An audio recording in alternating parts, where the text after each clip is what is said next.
ایک عالمہ لڑکی کا واقعہ۔ ایک مرتبہ حضرت صاحب کے پاس ایک عالمہ آئی، دین کا علم پڑھی ہوئی تھی۔ کہنے لگی، میرا میاں میرے ساتھ بہت اچھا ہے، دنیا میں شاید ایسا میاں کسی کو نہیں ملا ہوگا۔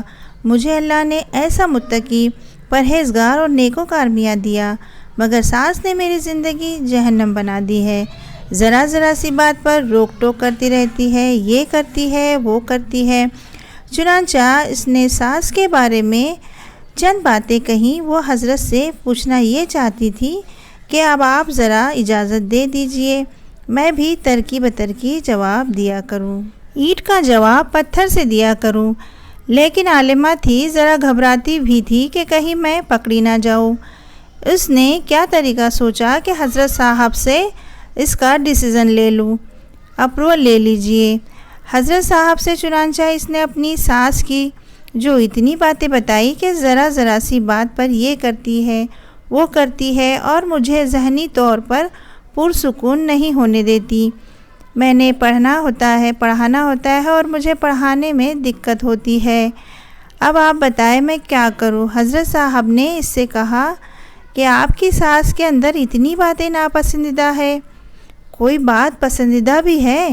کہنے لگی، مجھے تو کوئی بھی پسندیدہ بات نظر نہیں آتی۔ حضرت صاحب نے کہا کہ تمہاری نظر میں انصاف نہیں، اگر انصاف کی نگاہ سے دیکھتی تو تمہیں اس کے اندر کوئی نہ کوئی اچھائی نظر آتی۔ وہ پھر کہنے لگی، حضرت مجھے تو اس میں کوئی اچھائی نظر نہیں آتی۔ حضرت نے کہا، دیکھو ایک بات بتاؤ، تمہارا خاوند تمہیں اللہ نے فرشتوں کی صفت جیسا دیا، یہ تو بات مانتی ہو؟ کہنے لگی، ہاں مانتی ہوں۔ حضرت نے کہا، اس خاوند کی بیوی تمہیں کس نے بنایا؟ یہی تمہاری ساس تھی جو تمہیں پسند کر کے لے آئی۔ اس خاوند کے لیے اس کو اور بھی لڑکیاں ملتی تھی، کسی اور کو پسند کر لیتی، مگر تمہیں جو پسند کر کے لائی تو یہی ساس تھی جس نے تمہیں اس خاوند کی بیوی بنایا، اور تم کہتی ہو کہ میرا خاوند تو فرشتوں جیسی صفت والا خاوند ہے۔ کہنے لگی، ہاں یہ بات ہے۔ حضرت نے کہا، اب اس احسان کا بدلہ تم ساری زندگی نہیں اتار سکتی۔ حل جزاء الاحسان الا الاحسان، احسان کا بدلہ احسان ہوتا ہے۔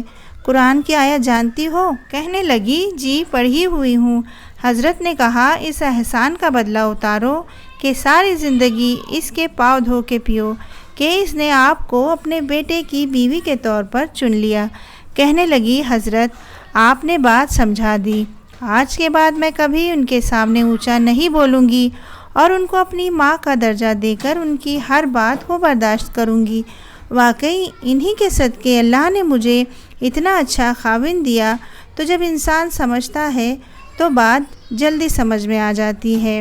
ساس بہو سے جھگڑے ذلت کے سوا کچھ نہیں ہوتے، ذرا افہام و تفہیم سے بات کر لی جائے، بات سمجھ میں آ جاتی ہے۔ اسی طرح خود ساس کو بھی یہ بات سمجھنی چاہیے کہ اپنی بیٹی اگر کوئی کبیرہ گناہ کر بیٹھے گی تو ماں اپنی بیٹی کا عیب چھپاتی پھرے گی، اور اگر اس کی بہو چھوٹی سی معمولی سی کوئی غلطی کھانے پکانے میں کر بیٹھے گی تو یہ ساس اس کو دوسرے لوگوں کے سامنے بتاتی پھرے گی۔ یہ کتنی بڑی ناانصافی ہے، بیٹی نے وہی گناہ کیا اور ماں چھپاتی پھر رہی ہے، اور بہو سے غلطی ہوئی تو ساس لوگوں کو بتاتی پھر رہی ہے۔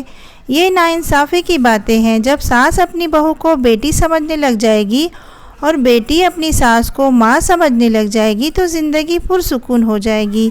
ماں اور بیٹے کے درمیان نفرتیں نہیں ہوا کرتی، محبتیں ہوا کرتی ہیں۔ جزاک اللہ خیرا۔